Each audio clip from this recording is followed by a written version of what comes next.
जिनेन्द्र वन्दे तु सर्वसिद्धे दुर्ममलमणोवमं गदिं पते वोच्छामि समयपाहुड मिणमो सुध केवली भणिदम। पंच परमेष्ठी भगवान की जय हो। समयसार जी महान ग्रंथादि राज के अंतर्गत हम आश्रवाधिकार का स्वाध्याय कर रहे हैं। पिछली ज्ञानशाला की कक्षा में हमने समझा था कि राग, द्वेष और मोह इन आश्रव भावों के कारण से वह जीव कर्मों का बंधक होता है। जब वह इन भावों से रहित हो जाता है, आश्रव के इन भावों का अभाव जहाँ हो जाता है, वीतराग सम्यक दर्शन जहाँ प्राप्त हो जाता है, उस समय वे जीव अपने परम समाधि में लीन अवस्था में नूतन कर्मों का बंध नहीं करते हैं। उसी बात को आचार्य भगवान यहाँ पर दृष्टांत के माध्यम से समझा रहे हैं कि वह जीव ज्ञानी होते हुए भी, वीतराग सम्यक दृष्टि होते हुए भी, जब रागादि भाव उसके उदय में आते हैं तो किस प्रकार वो अपने स्वभाव से च्युत हो जाता है और फिर नीचे आकर के गुण स्थानों से गिर करके वह अपने भावों में विशुद्धता को खो करके और नूतन कर्मों का बंध करता है। उसको एक उदाहरण के माध्यम से यहाँ समझा रहे हैं। आश्रवाधिकार के आज हम अंतिम 2 गाथाएं पढ़ेंगे, जिसमें पहली गाथा में उदाहरण है, दृष्टांत है, दूसरी गाथा में उसका सिद्धांत का प्रतिपादन किया गया है। देखें गाथा क्रमांक 186। जय पुरी सेनाहारो, जय पुरी सेनाहारो, गहि दो परिणम दिसो अणेय विहम, गहि दो परिणम दिसो अणेय विहम, मंस वसारुहिरादि, मंस वसारुहिरादि, भावे उदरग्नि संयुक्तो, भावे उदरग्नि संयुक्तो। बोलिए जय पुरी सेनाहारो, गहि दो परिणम दिसो अणेय विहम, मंस वसारुहिरादि, भावे उदरग्नि संयुक्तो। जय पुरी सेनाहारो, गहि दो परिणम दिसो अणेय विहम, मंस वसारुहिरादि, भावे उदरग्नि संयुक्तो। आइए गाथा का अर्थ समझते हैं। जह पुरी सेनाहारो, जह अर्थात जैसे, जिस प्रकार, पुरुषेण आहारो, पुरुष के द्वारा, आहारो अर्थात आहार, भोजन, गहिदो अर्थात ग्रहण किया हुआ, जैसे किसी पुरुष के द्वारा जो भोजन, जो आहार ग्रहण किया, वह भोजन अथवा वह आहार परिणमदि, परिणमन करता है, सो मतलब वह आहार, वह भोजन, अणेय विहम, अनेक प्रकार से, अनेक रूप से। क्या मतलब? मतलब ये, जो पुरुष ने भोजन ग्रहण किया, पुरुष से यहाँ तात्पर्य मनुष्य या किसी भी जीव की जहाँ बात चल रही है, विशेष रूप से मनुष्य की बात चल रही है, तो उस मनुष्य के द्वारा, उस पुरुष के द्वारा जिस प्रकार कोई आहार ग्रहण किया गया, वह आहार अनेक रूप में परिणमित होता है। कैसे, किस रूप में परिणमित होता है? मंस वसा रुहिरादि, मंस अर्थात मांस, वसा अर्थात मज्जा, चर्बी, रुहिर अर्थात रुधिर, खून आदि के रूप में। जो हमने भोजन ग्रहण किया, वह भोजन सप्त धातु में, शरीर में जो रस है उसमें, खून, मांस, हड्डी, पीप, इन सब में वह परिणमित होता है।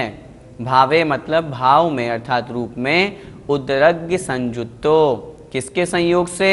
उदरग्नि अर्थात उदराग्नि, अर्थात पेट में जो जठराग्नि है, हमने जो भोजन किया उसको पचाने का काम कौन करता है? हमारे पेट में एक अग्नि है जिसका नाम है जठराग्नि। उससे संयुक्तो, उससे संयोग पा करके, उस जठराग्नि का संयोग प्राप्त किया, उसके निमित्त से वह भोजन पचा और पच करके खून, मांस, पीप, इन सब सप्त धातु में या जो शरीर में हैं, उन सभी रसों में वह भोजन परिणमित हो जाता है। क्या कहना चाह रहे हैं?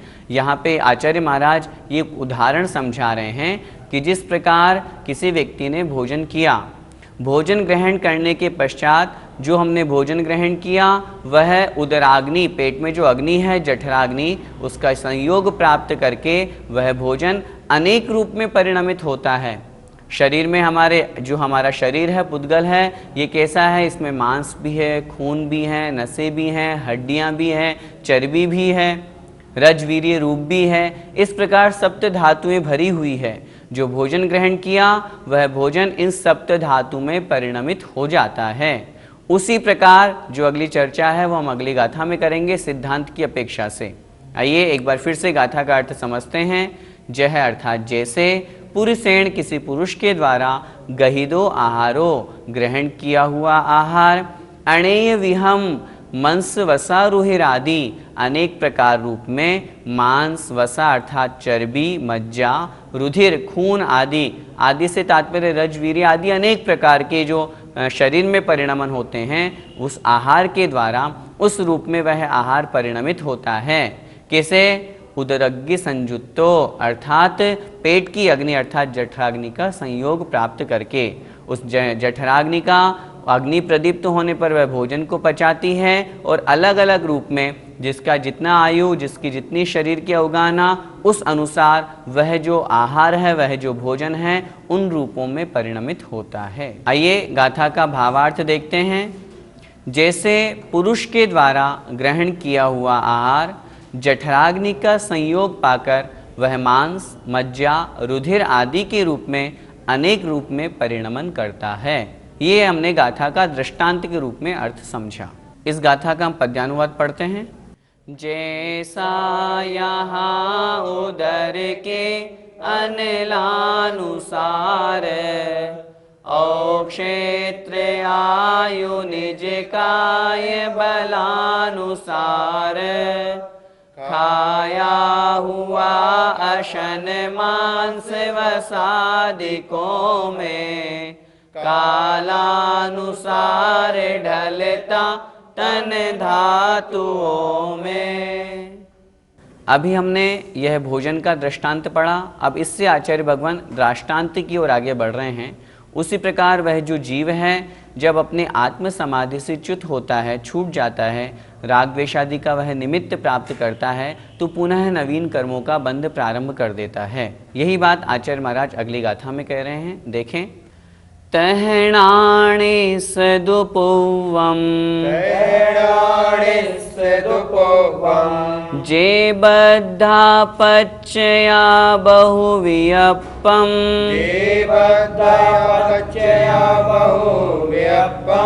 बध्यन्ते कम्मं ते णय परिहीणादुते जीवा। बोलिए। तहणाणि सदुपौवम् जे बद्धा पच्चया बहुवियप्पम् बध्यन्ते कम्मं ते णय परिहीणादुते जीवा। तहणाणि सदुपौवम् जे बद्धा पच्चया बहुवियप्पम् बध्यन्ते कम्मं ते णय परिहीणादुते जीवा। गाथा का अर्थ। तहणाणि सदुपौवम्, तह अर्थात उसी प्रकार, जैसे पूर्व में भोजन का दृष्टांत देकर के समझाया, तह उसी प्रकार। णाणिस्य अर्थात ज्ञानी जीव के, तो मतलब तो पूर्वम अर्थात पूर्व में, जे बद्धा जो बद्ध है, जो बांधे गए हैं, ऐसे पच्चया अर्थात प्रत्यय अर्थात द्रव्य कर्म जो उसने पूर्व में बांधे थे, वे द्रव्य कर्म बहुवियप्पम बज्झन्ते कम्मम, बहुवियप्पम अनेक प्रकार के, बज्झन्ते अर्थात बांधते हैं, कम्मम अर्थात कर्मों को। क्या मतलब? जिस प्रकार उस भोजन के द्वारा अनेक प्रकार से परिणमन किया गया, ठीक उसी प्रकार उस जीव के, उस ज्ञानी जीव के, जब वह जीव अपनी आत्म समाधि से च्युत होता है तब जो पूर्व में बंधे हुए कर्म हैं, जो पच्चय अर्थात प्रत्यय द्रव्य कर्म हैं, वे बहुवियप्पम कम्मम बज्झन्ते, उदय में आने पर अनेक प्रकार के कर्मों को बांधते हैं। ते मतलब वे कौन? वे जीव नय परिहीणा दुते जीवा। नय परिहीणा, शुद्ध नय से जो परिहीन है, रहित हैं, च्युत हैं, अर्थात शुद्ध नय से जो छूटे हुए हैं, ते जीवा वे जीव। अर्थात जो शुद्ध नय से छूटे हुए हैं, अर्थात आत्म समाधि से रहित हैं, ऐसे वे जीव जब अपने गुणस्थान से गिर जाते हैं, अपने भावों से गिर जाते हैं, तब उस समय जो उस जीव के द्वारा पहले बांधे हुए कर्म थे, उनका निमित्त प्राप्त करके उस जीव के लिए नवीन कर्मों का बंध का कारण बनते हैं। एक बार फिर से गाथा का अर्थ देखें। तह अर्थात उसी प्रकार, णाणिस्य अर्थात उस ज्ञानी जीव के, पूर्वम अर्थात पूर्व में, जे बद्धा पच्चया जो प्रत्यय बांधे थे, जो कर्म उस जीव ने पहले बांधे थे, ते अर्थात वे कर्म, बहुवियप्पम कम्मम बज्झन्ते बाद में अनेक प्रकार के कर्मों को बांधते हैं। किस कारण से बांधते हैं? ते जीवा नय परिहीणा, क्योंकि वे जीव नय से परिहीन हो गए, शुद्ध नय से छूट गए, आत्म समाधि से रहित हो गए और राग द्वेष मोह से युक्त हो जाने के कारण से वे जो भाव हैं, वे जो कर्म हैं, वे उसके लिए वे कर्म उन जीवों को पुनः नए कर्मों से बांध देते हैं। भावार्थ देखते हैं। उसी प्रकार ज्ञानी के पूर्व में बद्ध जो द्रव्याश्रव थे, वे अनेक प्रकार के कर्मों को बांधते हैं। वे जीव शुद्ध नय से च्युत हैं, अर्थात शुद्ध नय से च्युत होने पर ही ज्ञानी जीव रागादि भावाश्रव करता है, उससे द्रव्याश्रव और कर्मबंध होता है। भैया जी, परम समाधि की अवस्था कैसी होती है? राग द्वेष से रहित होकर के जहाँ मात्र आत्मचिंतन किया जाता है, वह कहलाती है परम समाधि की अवस्था। यदि हम एक शब्द में कहना चाहें तो निर्विकल्प दशा का नाम है परम समाधि की अवस्था। इस गाथा में नय परिहीणो जो शब्द आया है, वो उस परम समाधि से च्युत होने वाले जीवों के लिए आया है, इसलिए वे जीव बंध करते हैं, अर्थात उन जीवों को वहाँ से छूटना बंध का कारण बनता है। जब जीव आत्म समाधि को प्राप्त करता है, आत्मा में लीन हो जाता है, जिसे हम शुद्धोपयोग कहते हैं, वीतराग स्वसंवेदन कहते हैं, उस अवस्था में उस जीव के वह परम समाधि कहलाती है, अर्थात आत्मलीनता, निर्विकल्प दशा, राग द्वेष से रहित अवस्था का नाम है परम समाधि की दशा। भैया जी, जीव के पुनः पुनः कर्मबंध क्यों होता है? जीव के पुनः पुनः कर्मबंध इसलिए होता है क्योंकि वो राग द्वेष करता है, वह आत्म समाधि से च्युत हो जाता है। जब यह जीव वीतराग स्वसंवेदन ज्ञान को प्राप्त होता है, आत्मज्ञान को प्राप्त कर लेता है, तो नवीन कर्मों का बंध नहीं होता। जीव पुनः कर्मों का बंध किस कारण से करता है? बहुत स्पष्ट सी प्रक्रिया है। कर्म का उदय आया, जीव ने तद्रूप परिणमन किया, पुनः वापस कर्म का बंध हुआ, और फिर जब वह कर्म उदय में आया, फिर वापस वैसा उसने भाव किया। इस तरह यह अनादिकाल से चक्र चला आ रहा है। इस कारण से वह जीव बार बार कर्मों का बंध करता है। बार बार कर्मों का बंध करने से ही तो यह जीव अनादिकाल से संसार में परिभ्रमण कर रहा है। फिर हम क्या करें? हम यह करें, जब कर्मों की अवस्था, जब कर्मों का उदय आए, उस समय हम साम्य भाव रखें, राग द्वेष से बचें। हमारी सबसे बड़ी समस्या है, हम निमित्त को दोष देते हैं। यदि किसी ने हमारा कुछ बिगाड़ कर दिया तो हम यह सोचते हैं कि उसने हमारा बिगाड़ा। हम ये भी तो सोचें, हमारे कर्म का उदय ही ऐसा था, उस कर्म के उदय के कारण से हमारा बिगाड़ हुआ है। जिसने तत्व सिद्धांत को, जिसने कर्म सिद्धांत को समझ लिया, वह जीव फिर संसार में दुखी नहीं रह सकता। जब कर्म का उदय आए तब साम्य परिणाम रखें। जैसे माना कि किसी के असाता वेदनी कर्म का उदय आया, अब उसे बड़ा दुख हो रहा है, शरीर में बहुत पेन हो रहा है, लेकिन ये तो सोचे कि वो पेन मुझे असाता वेदनी कर्म के उदय के कारण से हो रहा है, मेरे रोने धोने से क्या होगा, मेरे दुख मनाने से क्या होगा, मैं आंसू टपकाऊंगा उससे क्या होगा, उससे तो और अधिक असाता वेदनी कर्म का आश्रय होगा। दुख शोक तापा क्रंदन आदि सूत्र देकर के आचार्य उमा स्वामी महाराज ने लिखा है कि दुख करना, शोक मनाना, इससे असाता वेदनी कर्म का आश्रय होता है। उस समय हम क्या करें? उस समय कर्म सिद्धांत को याद करें। कर्म का ऐसा स्वभाव है, मुझे साम्य भाव रखना है। बहुत अधिक कहीं पर कोई लाभ हो जाए या अपने को जो हम चाहते हैं वो मिल जाए, बहुत अधिक हर्ष भाव नहीं। हमारे पुण्य का उदय था इसलिए हमें मिल गया, लेकिन यदि उसमें हम राग करेंगे तो फिर से नए नए कर्मों का हम बंध करेंगे। इसलिए कर्मों का बंध इस कारण से ही होता है, राग द्वेष रूप परिणति, मोह मिथ्यात्व रूप परिणति होने से। जब इस परिणति को हम छोड़ देंगे तो हमारे नए कर्मों का बंध होना रुक जाएगा, जैसा कि वीतराग सम्यक दृष्टि जीव के साथ होता है। भैया जी, हमने जो ये आश्रम अधिकार पढ़ा, इससे हम संक्षिप्त में क्या समझें?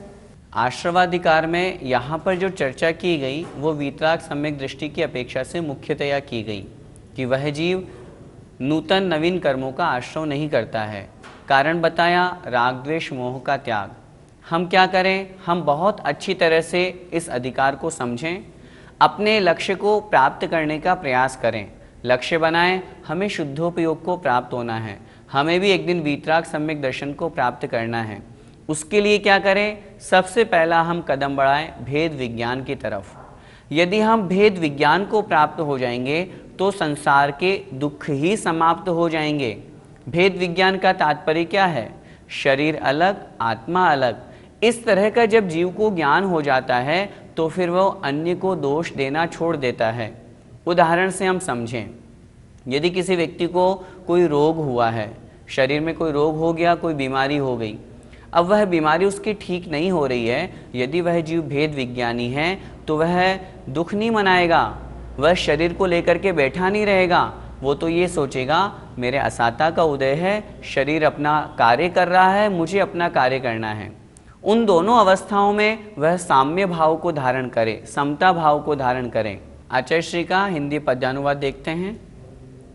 वैसा अनेक विधि पुद्गल प्रत्ययों में, ज्ञानी बंधा विगत में विधि बंधनों से। हो कर्म बंध पर से मन जोड़ता है, आधार शुद्ध नय का जब छोड़ता है। जय जिनेन्द्र।